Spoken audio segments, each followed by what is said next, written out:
bienvenue dans la pause fitness. Alors, ce podcast est réservé à ceux qui veulent améliorer leur nutrition, leur entraînement et aussi peut-être leur style de vie.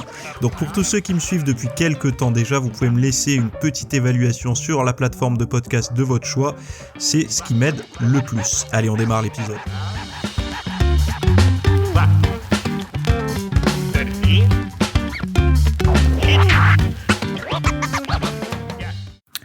Salut à tous, nouvel épisode aujourd'hui, j'espère que vous allez tous très bien. Donc aujourd'hui on va parler du rôle du fitness sur le développement des jeunes et aussi un petit peu des influenceurs. Bon, un thème, vous allez me dire un peu bateau, mais moi j'ai pas mal de choses à dire. Parce que j'ai vu qu'il y avait pas mal de contenu qui sortait sur le sujet, notamment même un reportage qui est sorti sur une chaîne suisse, qui m'a un peu interpellé, et où j'ai vu d'ailleurs qu'on évitait certaines questions, je sais pas si c'est volontaire ou pas, mais en tout cas ça m'intéressait de débattre un petit peu, de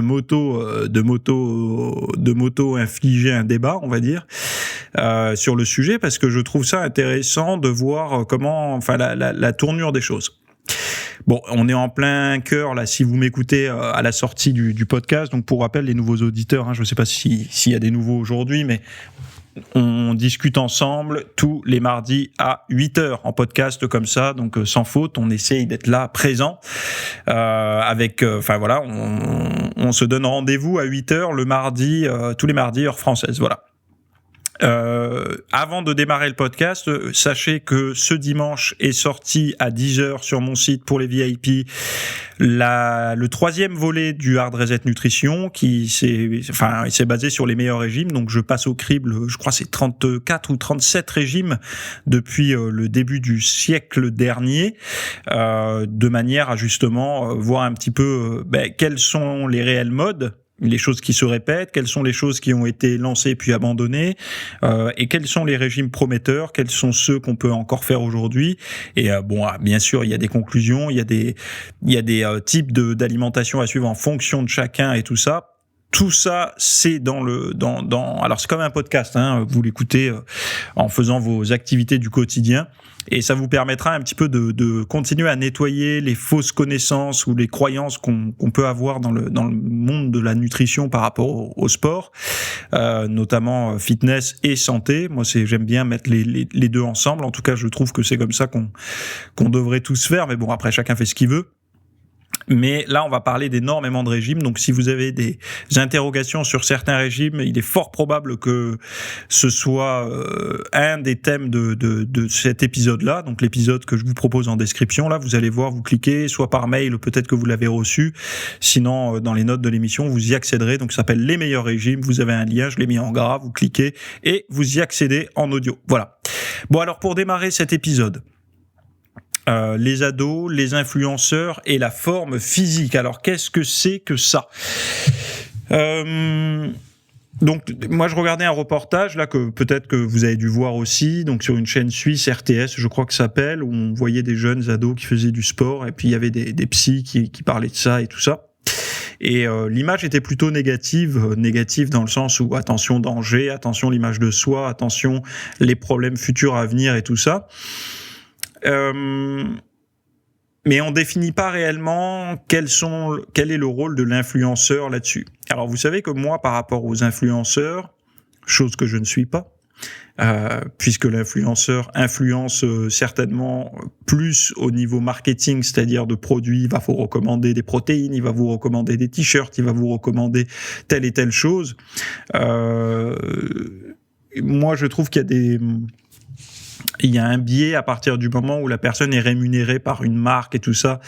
Et effectivement, quand sa source de revenus pour payer ce qu'elle met dans son frigo et pour payer le toit qu'elle a au-dessus de la tête et compagnie, donc ces revenus sont fournis par des marques, il y a une forme de dépendance qui s'installe et cette dépendance, je ne l'aime pas. Voilà, moi je préfère les gens qui sont indépendants, qui vivent de leur contenu, à la limite, de leur propre contenu, mais quand on est trop dépendant des marques et tout ça, on tombe un peu dans le sponsoring et on n'était pas naïf pour les athlètes. On savait très bien que les athlètes, un athlète s'est construit avec rien Et une fois elle est devenue quelqu'un, on lui a fait confiance. Les marques lui ont fait confiance.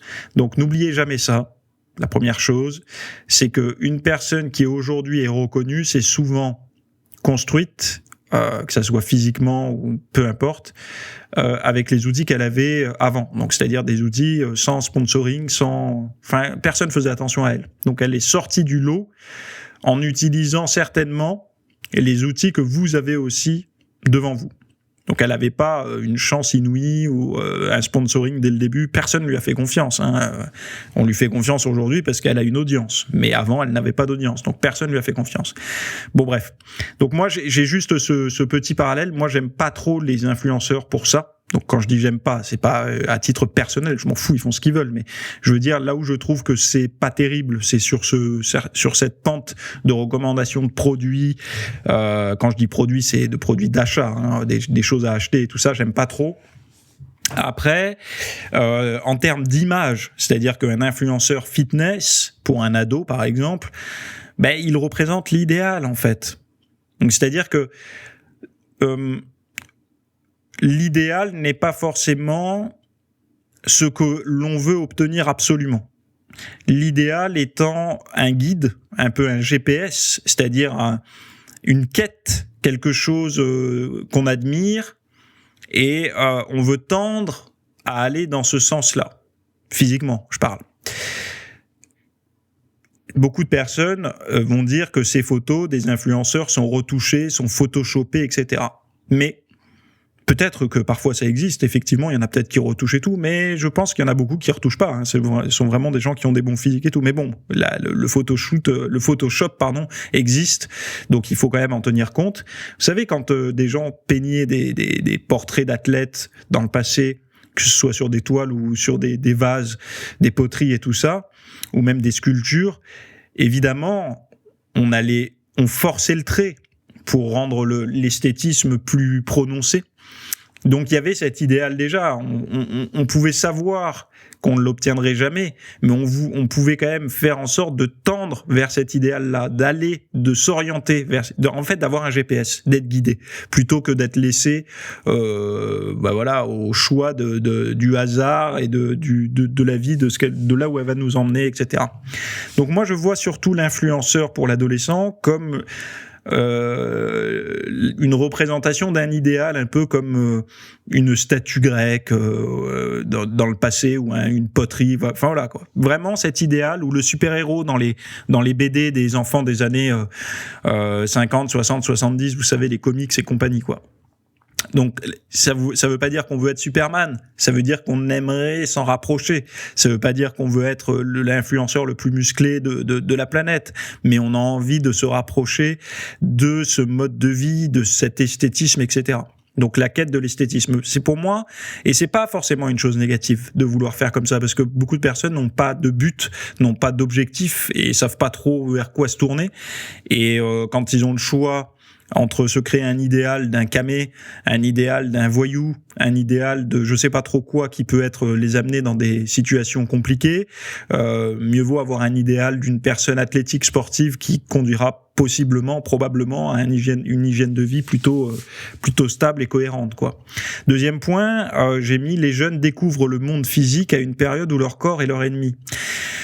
N'oublions pas que l'adolescence, que pour les garçons et pour les filles, c'est un moment où le corps change. Le corps change et le corps est perçu comme un petit con qui fait un peu ce qu'il veut. Donc il y a de l'acné, il y a un sein qui pousse plus vite que l'autre.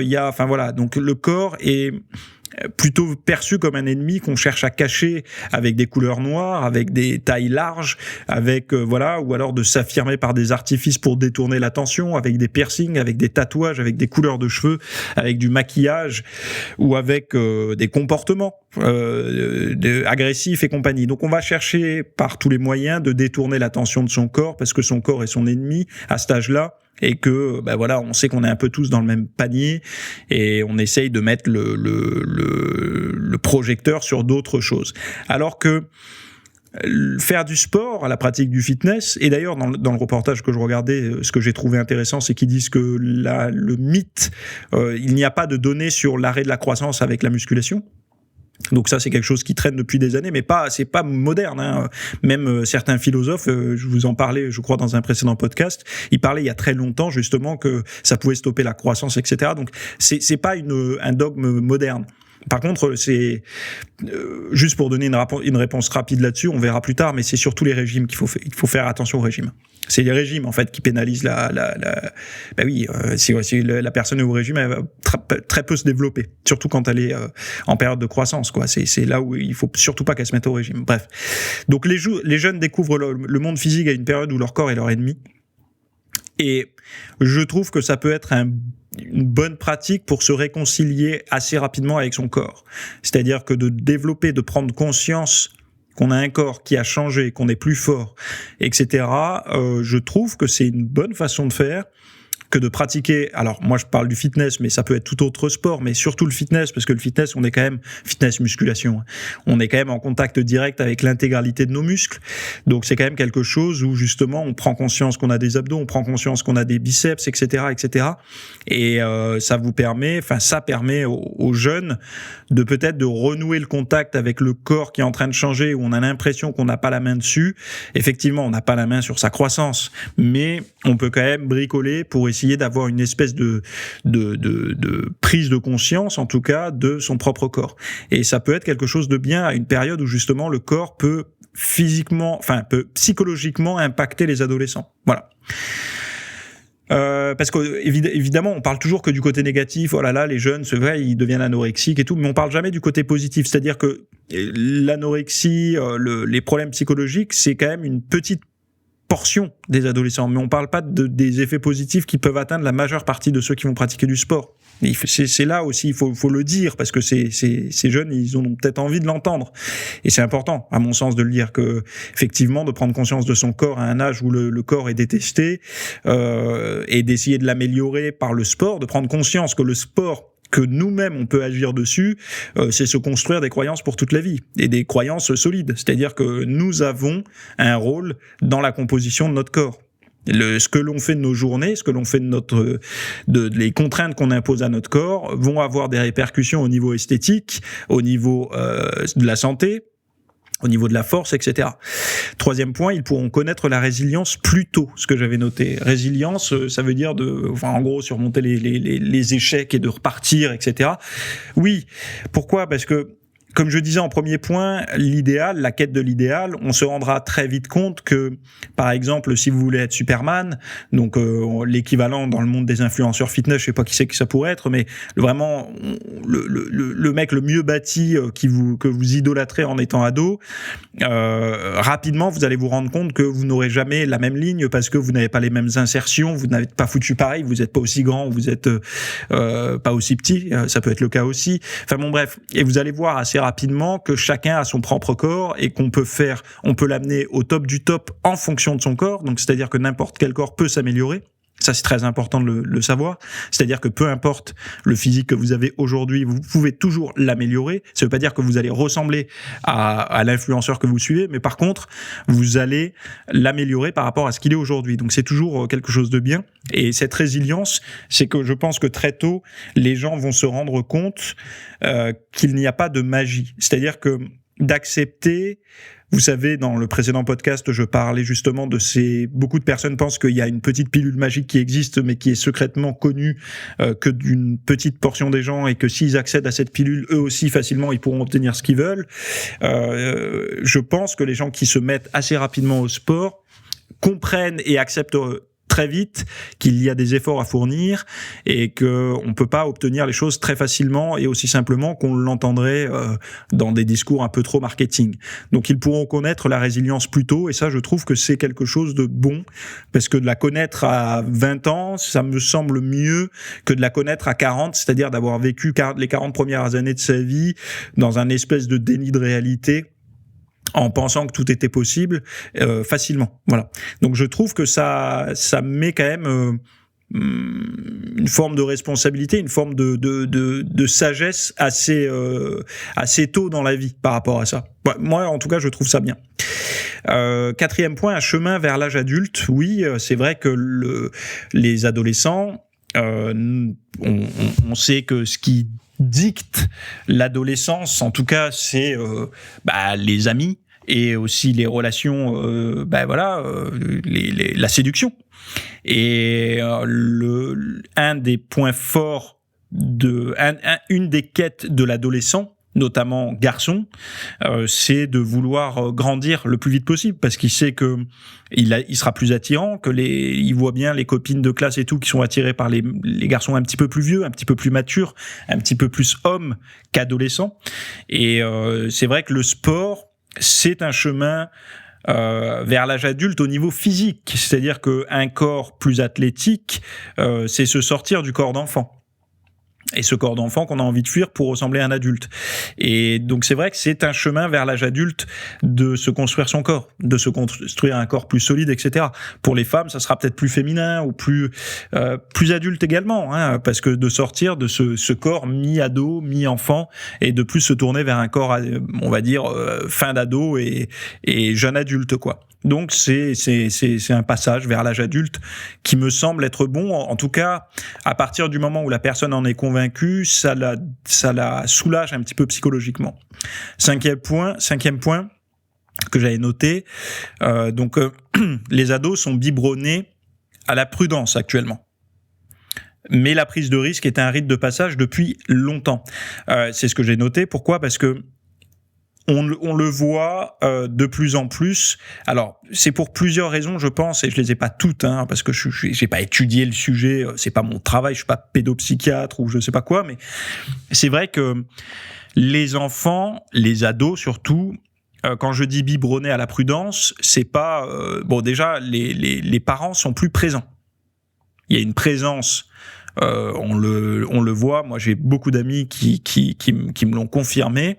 Ils me le disent, on est aujourd'hui tout le temps sur le dos de nos enfants, tout le temps. Ils disent, nous, ce qu'on faisait à leur âge, ce que nous on faisait à leur âge, j'ai pas envie qu'ils le fassent parce que j'ai pas confiance, quoi.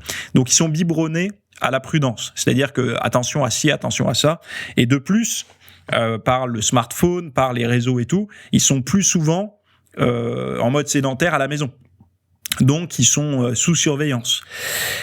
Mais il ne faut pas oublier que la prise de risque est un rite de passage pour beaucoup de personnes depuis longtemps. C'est-à-dire que dans certaines tribus, c'était la première fois qu'ils allaient à la chasse, d'autres la première fois qu'ils allaient combattre, etc. On ne pourra jamais dire que le sport est sans risque. Le sport comporte une part de risque. Et est-ce que ce rite de passage, il n'est pas nécessaire pour justement grandir ? Et est-ce qu'il peut pas se traduire par faire partie d'un club et développer des charges lourdes ou se mettre à la boxe ou se lancer dans une activité où on va se comparer aux autres, de voir de quoi on est capable, de pas juste être dans la comparaison et dans la réassurance de la maman et de la sécurité du papa dans le foyer. Non, à un moment donné, aller à l'extérieur et la musculation de manière symbolique. Quand vous êtes sous une barre lourde, il y a pas maman ou papa pour vous aider à la porter quand c'est trop lourd. Vous êtes dessous, il faut la pousser.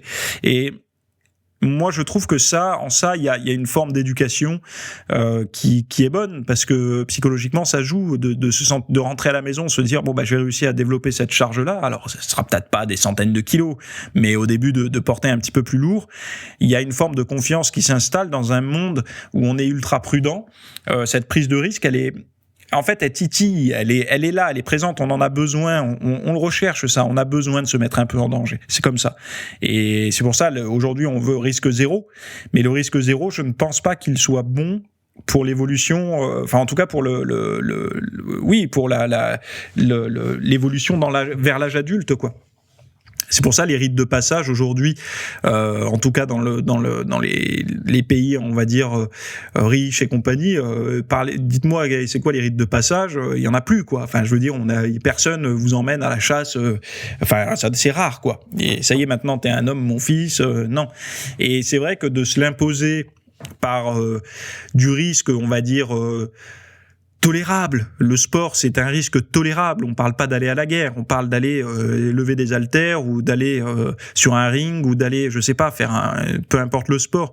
Et moi, je pense que peut-être que le mal-être que peuvent ressentir certains jeunes qui n'arrivent pas à sortir de l'âge trop jeune, c'est aussi qu'ils n'arrivent pas à se trouver leur propre rite de passage, quoi, pour passer à l'étape suivante, quoi.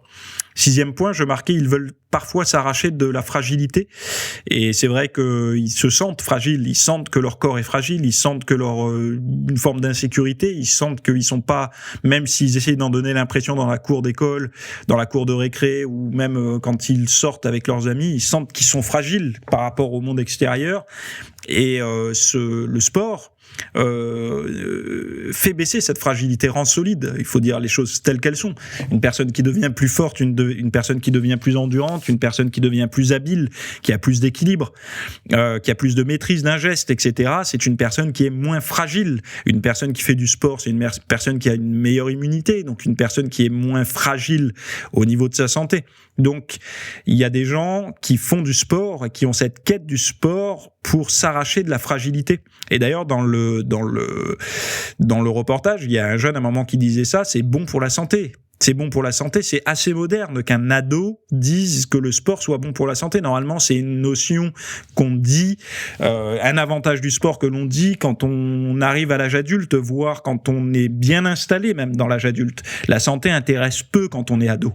Et là, aujourd'hui, on voit que la santé compte en étant ado. Ça veut bien dire que le biberonner à la prudence, ce que je disais en point numéro 5, c'est quelque chose qui est ancré, qui est tamponné dans leur connaissance, dans leur système de croyance à ces ados-là. Donc c'est aussi un moyen d'échapper à la fragilité, de se rendre plus solide et de se rendre aussi plus indépendant par rapport aux choses qui peuvent arriver, parce qu'une personne qui se sent moins fragile se sentira plus apte d'encaisser les choses de la vie. Donc logiquement, quand on est ado, les seules choses de la vie qu'on a affrontées, c'est des disputes entre groupes, ou alors des séparations, ou alors des mauvaises notes, ou j'en sais rien, ou des études, ou un permis de conduire raté, j'en sais rien. Mais des choses comme ça, c'est pas encore des grosses difficultés de la vie, puisqu'il y a encore pour toutes les choses, on va dire, pour les problèmes matériels de toit sur la tête et puis alimentaires, on n'a pas trop besoin de s'en préoccuper, étant donné que logiquement on est encore chez ses parents à cette période-là, quoi. Mais bon, ils veulent s'arracher à cette fragilité, il faut pas les en empêcher, il faut justement les encourager à le faire. À mon sens, je trouve ça bien qu'aujourd'hui il y en ait encore qui aient envie de faire ça dans un monde où justement on les voit de plus en plus complètement absorbés par des écrans et compagnie. Ça leur permet quand même ils le sentent que tout ce monde virtuel est plutôt psychique, où ils pensent, ils réfléchissent, ils ont ça tourbillonne dans leur tête, etc. Ils ont parfois du stress, etc., du mal-être.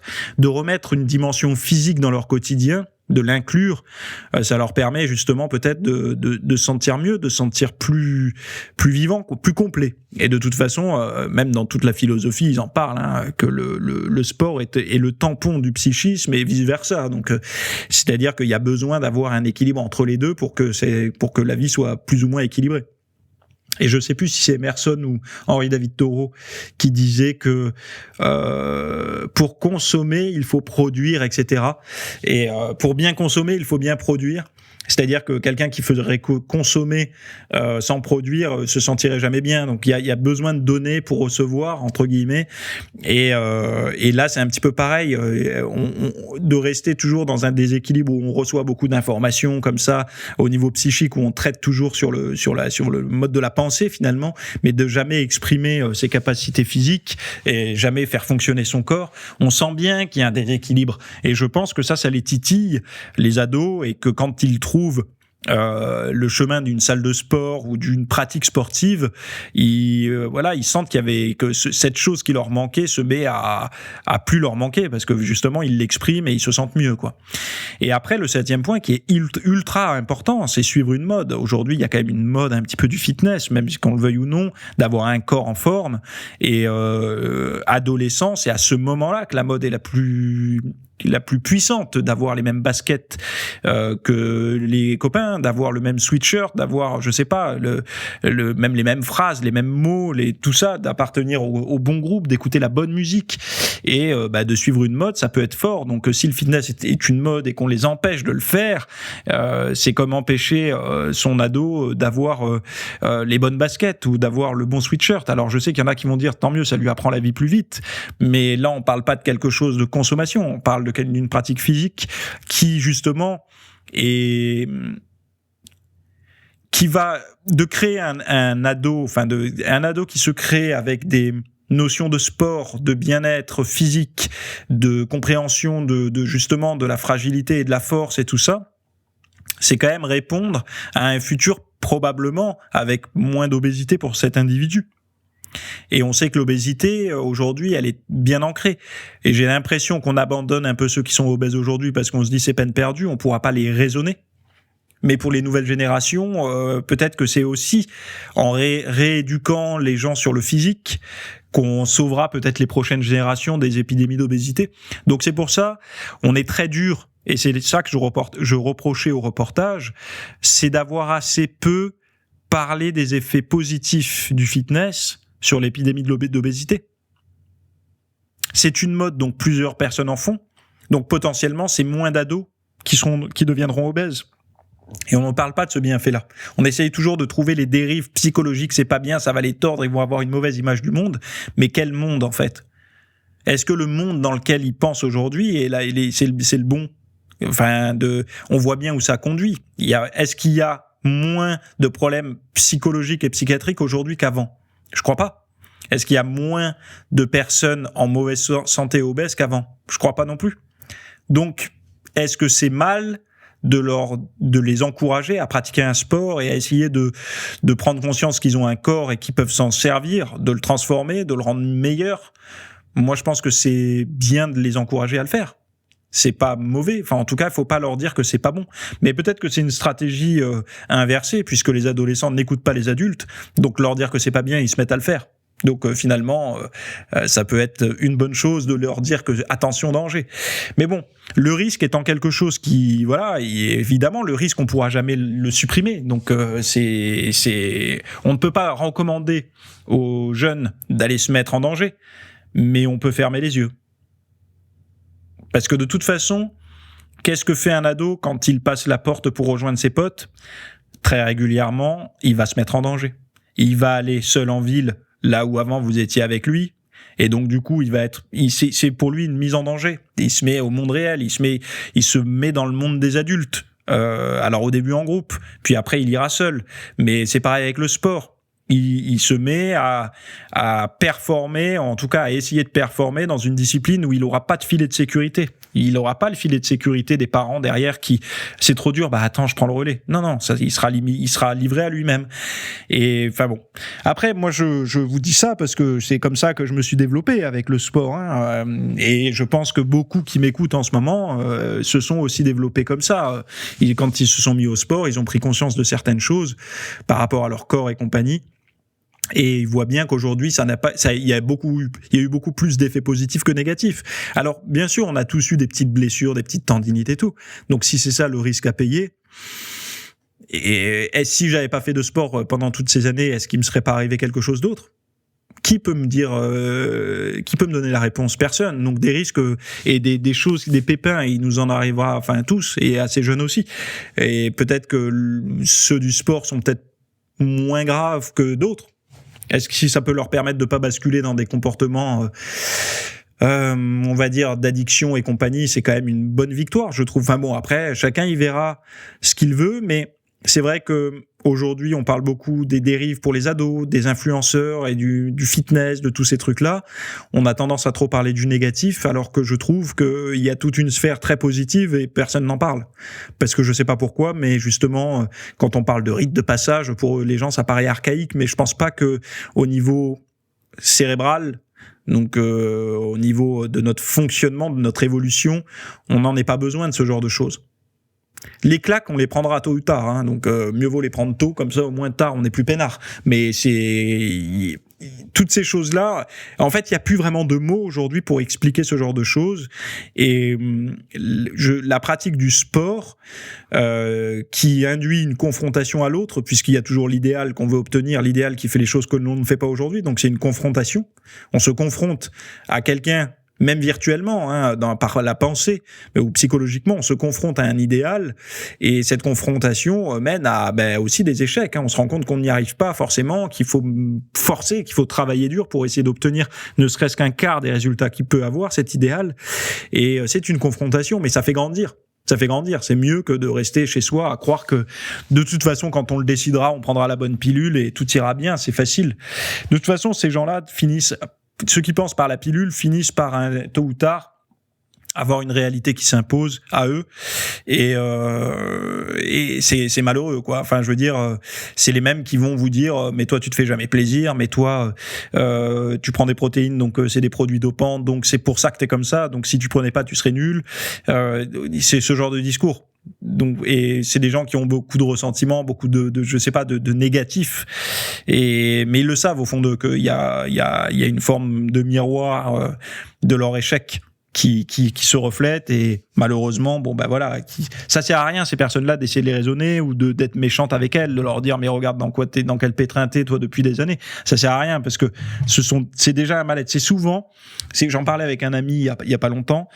C'est souvent les personnes qui sont assez peu confiantes, qui n'ont pas un physique très avantageux, ou qui se jugent avoir un physique pas avantageux, qui vont être très vite agressifs dans les discussions quand ils sont en face de sportifs ou de personnes en forme. En fait, par défaut, ils vont d'abord attaquer parce qu'ils savent qu'ils vont possiblement être attaqués, alors que c'est jamais le cas. C'est un petit peu comme le boxeur dans la rue, c'est jamais celui-là qui cherche la merde. Celui-là, il est plutôt apaisé et tranquille. C'est celui qui se sent toujours en insécurité, qui va regarder partout, là, qui va être un petit peu trop à crier et tout. Mais celui qui est bien sur ses appuis, il s'en fout un petit peu, quoi. Il est plutôt détendu. C'est un petit peu la même chose dans la vraie vie. Celui qui a réussi à avoir un bon niveau de force, un bon physique, et qui arrive à bien maintenir sa santé, celui-là, il est plutôt peinard, il s'en branle, en fait, il fait la morale à personne. Mais ce sont les autres, il se fait attaquer par les autres, par contre. Il se fait attaquer par anticipation par les autres. C'est les autres qui anticipent l'attaque, parce qu'ils se disent, il va me dire que je fais mal, donc je l'attaque avant qu'il me dise que je fais mal. Mais pour pas devenir comme ça, donc plein de ressentiments, plein de rancœur, plein d'agressivité, le sport étant une bonne chose, est une bonne chose aussi, je trouve. En tout cas, moi, c'est comme ça que je vois les choses. Et les petits conseils que je donne, avant de clôturer cet épisode, qui était basé là-dessus, aux jeunes, aux ados qui pourraient m'écouter, ou aux parents qui ont des ados qui m'écoutent, si l'ado est intéressé par le fitness, premier conseil, d'aller en salle de sport. De pas le faire en home gym, pour la simple et bonne raison qu'en salle de sport, il va pouvoir se comparer, il va pouvoir accéder à des coachs, ou à des pratiquants expérimentés qui vont pouvoir lui montrer les bons mouvements, etc. Mais il va se confronter à la faune des salles de sport, aux odeurs, aux mouvements, aux mots, comme on appelle ça, au lexique, on va dire, de la salle de sport, aux charges, à tout ça. Et je pense que c'est bon de commencer par une salle de sport. Pour le groupe, pour se faire un nouveau réseau, peut-être pour tout un tas de choses d'ailleurs, mais c'est très important de commencer en salle de sport, à mon sens, et au moins pour l'apprentissage, en fait. Voilà. Ensuite, deuxième point, de poser des questions aux bonnes personnes. C'est vrai que à un moment donné, l'ado peut avoir envie de poser des questions à n'importe qui. J'ai envie de faire ça, comment je fais, etc. Enfin bon, bref. Là, c'est important de poser des questions aux bonnes personnes. Alors, si vous pratiquez déjà, vous êtes déjà expérimenté et tout, c'est très bien, parce que vous pourriez y répondre.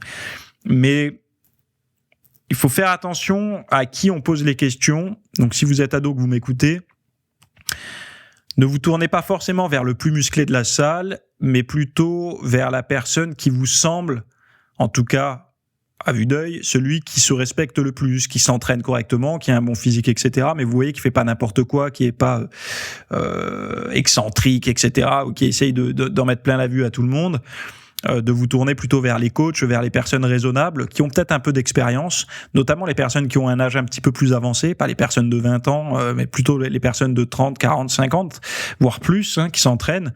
Vous aurez de très très bons conseils des personnes les plus mûres dans ce domaine-là, parce que ce sont des personnes qui auront connu des blessures, ce sont des personnes qui auront connu des moments de vie où ça aurait été difficile et facile, donc qui ont pu s'entraîner régulièrement tout au long de leur vie et tout ça, et vous en apprendrez bien plus par ces personnes-là que par le jeune influenceur qui débute et qui a eu un bon physique rapidement. Il a assez peu de maturité sur le sujet. Évidemment, il va pouvoir vous mettre des étoiles dans les yeux par rapport à sa réussite, mais si vous voulez vraiment avancer, avoir des réponses pour votre progression, essayez quand même de vous tourner vers des personnes qui ont une certaine maturité, parce que ça vous poussera un petit peu à comprendre les choses autrement, et surtout à pas tomber dans des croyances qui pourraient vous limiter pour votre progression, quoi. Et le troisième conseil, ne pas forcer sur les régimes de sèche. Donc, ce que j'ai dit tout à l'heure, que vous soyez parent ou ado et que vous voyez un ado faire des forts régimes de sèche, attention, danger. Voilà, c'est pas une bonne chose. Manger sainement, c'est très bien. Et la personne peut bien se recalibrer au niveau des ratios graisse, muscle et tout en mangeant très bien, mais de faire des régimes poussés de sèche pour être très sec quand on est ado, non. Donc sport plus alimentation saine, oui, mais sport plus sèche extrême, non. Sport, oui, mais c'est pas le sport qui est problématique, c'est le régime de sèche en fait, de se carencer, de se mettre dans le rouge à un moment où justement on est censé se construire. Voilà. Donc voilà, c'était ce que j'avais comme petit conseil à donner là-dessus, parce que je trouve que comme d'habitude quand les influenceurs parlent, quand les médias parlent et tout, ils ont tendance à chercher le négatif, parce qu'on est dans le negative news, pas dans le positive news à chaque fois. Et moi je suis pas convaincu que ça soit une mauvaise idée que le fitness soit devenu une mode. Au contraire. Après, il faut aussi dire ok, voilà ce qui attend. Il y a des dangers comme partout, mais est-ce que c'est pas ça aussi qui fait un petit peu l'adrénaline du quotidien, quoi, d'avoir quand même une petite notion de risque, une petite notion d'imprévu dans les choses qu'on fait, et autant essayer d'en prendre une forme de maîtrise par justement le sport et l'hygiène de vie. On va dire fitness, voilà. Donc c'était ce que j'avais à dire sur ce sujet-là.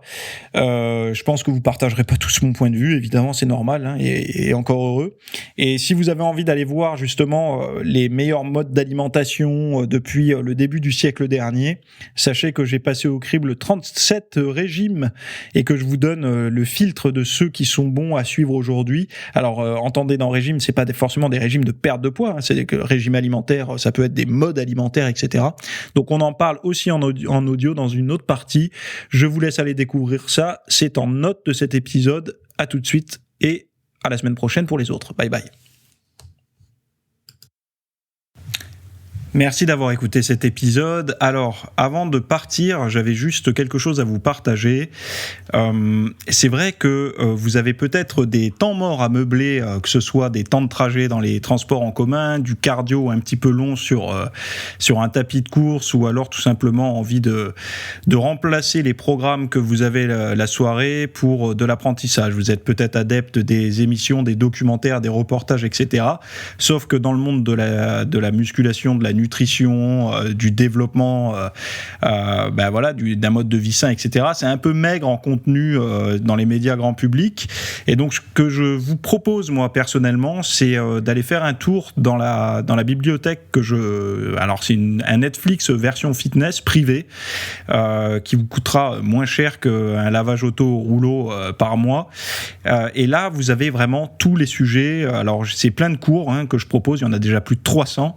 Ce sont sur le sommeil, sur les hormones, sur la nutrition. Donc ça peut être pourquoi on a faim, pourquoi on n'arrive pas à tenir un régime, comment faire, quelles sont les solutions, mais aussi d'anatomie pour l'entraînement, des programmes d'entraînement. Donc tout ce qui est lié à la perte de graisse, si vous avez du gras sur le bas du ventre depuis des années, ou alors si vous avez du mal à prendre de la masse musculaire, tous ces sujets du plus connu, entre guillemets, du plus recherché au plus pointu, Tous ces sujets sont largement abordés dans cet espace VIP. Donc, pour rappel, pour y accéder, vous avez un lien en description. Si vous ne le trouvez pas, vous allez sur www.fitnessmiss.fr et vous faites devenir membre. Voilà, vous trouverez sur le site. Et vous accédez à ce contenu caché que vous pourrez écouter partout. Voilà, je vous laisse ici. Très bonne fin de journée à tous.